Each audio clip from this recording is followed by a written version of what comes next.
Hello， 大家係 Kimchi。咁最近全城熱話就一定係世界排名第一范振東球拍。咁眾所周知，范振東一路都係打緊 Viscaria 嘅，一直都冇印有佢專屬嘅球拍。咁今個月9月份咧 ，Putterfly 公司終於推出佢一系列嘅球拍，成為全城熱話。咁今日咧，我會拍攝范振東開箱片俾大家嘅。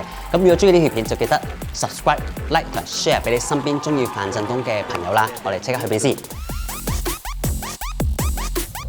咁今日咧，我會為大家開呢個范振東 ALC 呢個系列嘅。咁首先我會好多謝華星乒乓球器材中心嘅老闆啦，呢塊板嚟到香港第一塊就留俾我，咁先有機會為大家開箱嘅。咁點解會揀呢塊板去為大家開箱呢？就首先佢係咁多系列中最平嗰個嚟嘅。咁第二佢性價比比較高，因為咧太貴嘅板咧就可能會太硬或者係太彈，啲業餘球手其實好難適應嘅。咁通常如果係范振東嘅愛好者咧，咁就一定會第一個揀咧，就一定係會揀呢個系列，因為咧佢軟硬比較適中啦，其實可以方便你配合一啲中國膠皮啊或者係外國膠皮嘅。咁我而家先講下佢嘅外殼先，佢盒其實我幾中意嘅，佢係比較 cyber 藍嘅，即係我自己比較中意電競藍呢個 feel 啦。咁底係金色啦，個盒我幾中意。咁我而家拉落嚟睇下先，哇！即係新鮮滾熱辣㗎。咁呢塊板咧，佢有個膜係包住咗嘅。咁佢呢個盒咧有個合格證嘅。咁佢咧就會有呢個等級叫做一等品啦，咁樣講。咁好啦，反而個板咧個 design 咧我就覺得比較簡單咗少少嘅。咁首先佢印有佢個名啦。佢個系列啦，同埋佢個簽名啫，就係咁。咁不如我而家拆咗個膜先，俾大家睇下。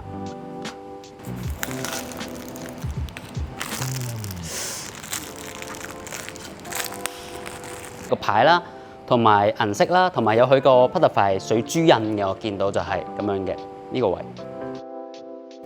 咁我而家磅下佢幾重先。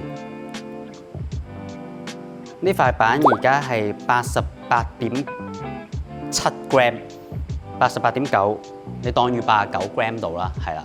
咁我而家先講一講呢塊板嘅結構啦。其實咧不得不承認 Putterfly 呢幾年咧，其實喺球拍上真係落足好多功夫。由佢細波到大波到40加咧，其實呢幾次嘅改革咧，Putterfly 嘅球拍其實都係帶領住世界排名第一嘅。我覺得係5+2嘅底板技術嘅結構咧，5塊木板加2塊碳素纖維嘅，例如好似佢呢一個 Carac Carbon 咧，就係纖維同碳素交織而成嘅特殊素材啦。咁佢點樣去做咧？我相信我都唔知啊，因為佢呢啲應該係機密嚟嘅。咁所以我今日會進行下一個環節，就係實測究竟范振東 ALC 同埋張繼科 Viscaria 有咩分別。我而家黐膠先。咁啱啱就黐完呢塊板啦，范振東 ALC。咁我試呢塊板又點可以咁求其？我今日咧就邀請一個重量級嘅嘉賓同我一齊體驗下呢塊球拍嘅。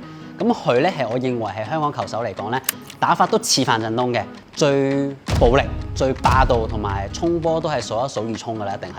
佢就係啱啱，亦都係連續2年拎咗香港排名賽嘅男子甲組亞軍洪振軒洪教練。哇！隆重登場係啦。咁我先講一講佢嘅 background 先。佢就係前香港青年代表隊啦，亦都係世界大學生代表隊，亦都係而家現任嘅喇沙書院同小學嘅教練嚟嘅。有冇講錯啊？有冇講漏啊 ？OK， 係咪啊？仲有冇講少咗啊？實少一啲㗎啦，差唔多啦，係。OK。其實你自己想唔想買呢塊球拍㗎？你自己？其實我自己就好想買嘅，因為即係可能我都好中意乒乓波嗰啲用品咧，每次出新咧我都忍唔住買嘅。係咪啊？係，但係奈何係啦，我另一半有時會制止住我。OK， 買其他，佢買袋又唔會制止係咪啊？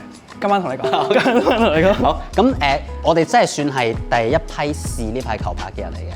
因為佢係9月就出啦，咁呢條片我哋拍嘅時候其實都係第一批用嘅，所以亦都好希望可以邀請一個實力高強嘅選手，可以真係用你嘅真實感覺去話俾觀眾知。咁所以我今日咧會用咗 Viscaria 同佢做一個比較，因為如果你話好打或者你話速度好快，其實冇一個對比噶嘛。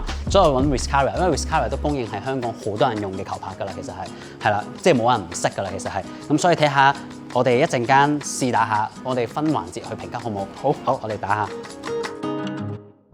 近台快拉先。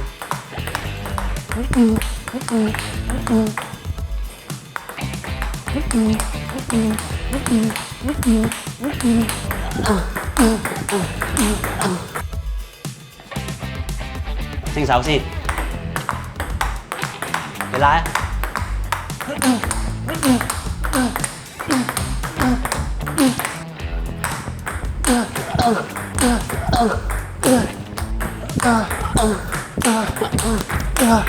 哇，好衝！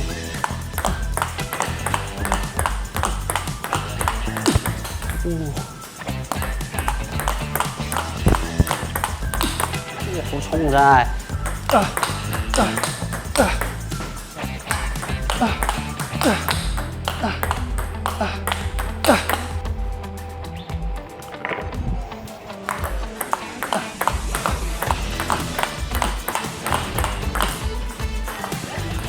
係唔好食得咁深啊！呢排係啊。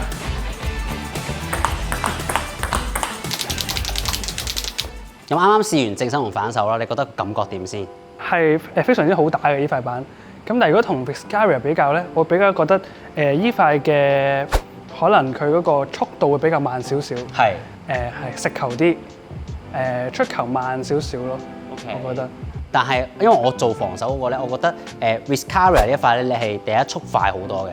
但係反而到後期咧就好虛啊，即係反而唔係好難防，係反而跟咗難防啲。但係呢一板咧反而覺得出波就冇咁快，但係咧我防嘅時候有啲頂手，即係我覺得有啲易速嘅感覺，同埋個旋轉性係 feel 到強啲嘅范振東 ALC。嗱呢一塊咧我 feel 到你個旋轉性比較弱啲嘅，即係 Vizcarria 嘅旋轉性相對比較弱。咁如果先評分速度5分為滿分，兩塊比較 Vizcarria 同埋范振東 ALC。你會俾幾多分？我會俾Vizcarria 5分咯，因為佢真係非常之快。咁呢個我就會俾4分，因為其實佢比市面上球拍都係快嘅，但係如果佢比較佢就慢少少。OK， 咁之後咁如果硬度咧，你覺得打出嚟邊個啲波硬啲啊？如果我感覺上個硬度就依塊會硬啲，呢塊就腍少少。4.5定5分？你覺得係？我覺得4.5咯，呢塊4.5。范振東 ALC 咧？可能4分。OK。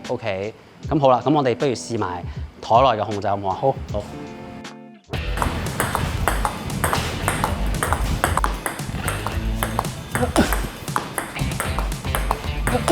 哇，好快啊！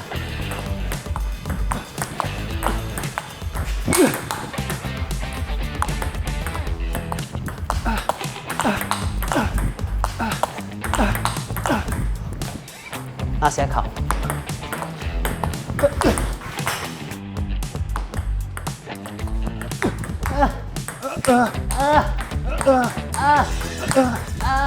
好 ，Vizcarria。唔剔啊！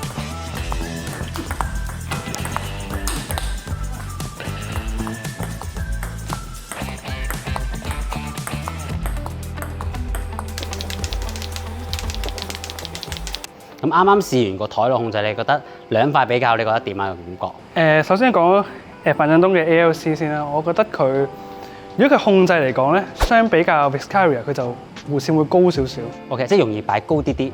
係擺高啲啲，但係佢嗰啲譬如上去擰啊、上去挑嗰啲咧，個弧線就會相對上佢會有弧線少少啲。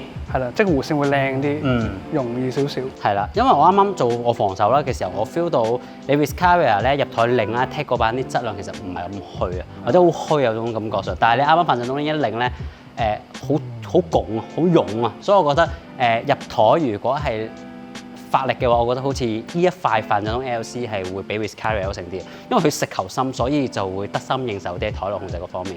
咁如果控制能力方面5分為滿分，你俾幾多分？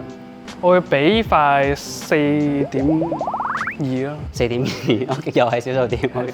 OK， 咁呢塊咧？呢塊會4咯。呢塊4，但係如果台內嘅控制嘅發力就係咁呢個就我覺得係5咯。呢個5，呢個咧3.8咯都係。OK， 3.8。OK， 即係台內控制就呢塊高過呢一塊，但係台內嘅發力咧就係范振東好過Vizcarria 嘅。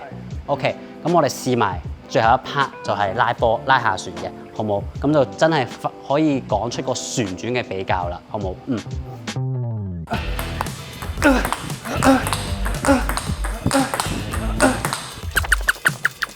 ？OK， 試下呢塊先。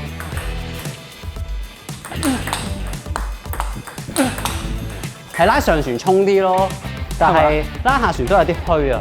呢塊板但我自己衝落去感覺上好衝啲咯。好啦，咁啱啱試完呢個拉下船嘅技術，你覺得呢兩塊如果個旋轉性係點咧？我覺得旋轉性就范振東嘅 ALC 會比呢個強啲嘅，即係拱啲。係咯，即係拉出嚟嘅旋轉又強啲，係弧線又高啲。係。同埋我啱啱防嘅時候，我覺得你拉范振東 ALC 咧係雖然個一速比較慢，但係回嗰下第二點咧就好頂好快，所以我防守咧係有啲壓力嘅。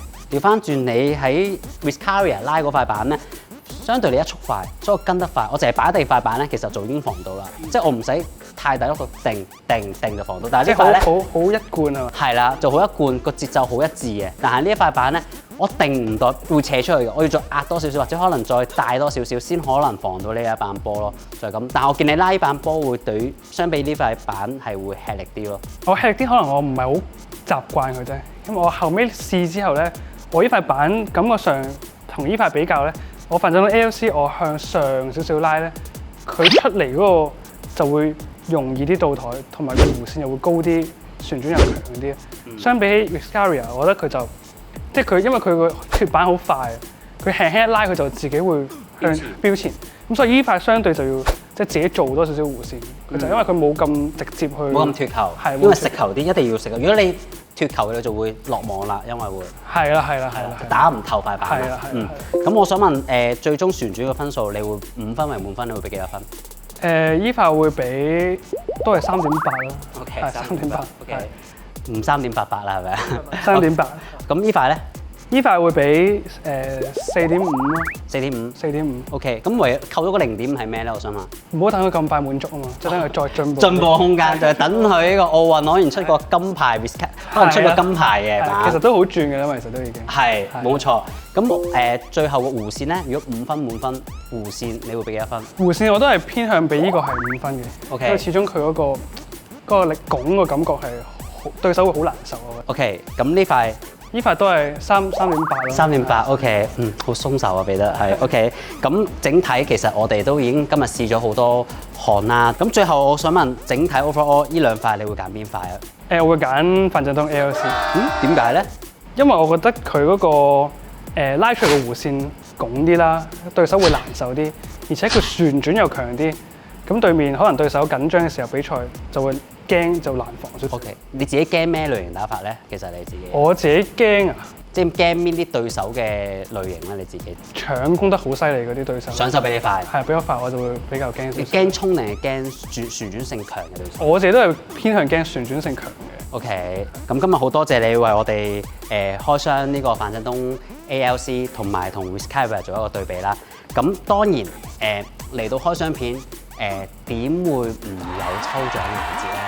就係今次咧，我係會送出我哋啱啱打嘅，由呢個洪教練幫我哋開咗光嘅ALC 啦，冇錯。咁係塊板啫。如果你哋唔介意我哋打過一次咧，咁就可以係留言嘅。咁以抽獎嘅方式咧，點樣得到呢塊球拍咧？咁我到時就會出 post 話俾大家知啦。咁同埋我哋亦都好期待，究竟10月打世乒團體賽嘅時候，范振東會唔會攞佢印有佢嘅專屬嘅 band 同埋板底咧去打呢個世乒賽？我哋都期待一下。咁如果中意我哋條片咧，就記得 like、subscribe 同埋 share 俾你身邊嘅朋友。係啦，同埋中意范振東、中意打范振東板同埋中意范振東嘅球迷啦。咁我哋下次見，拜拜。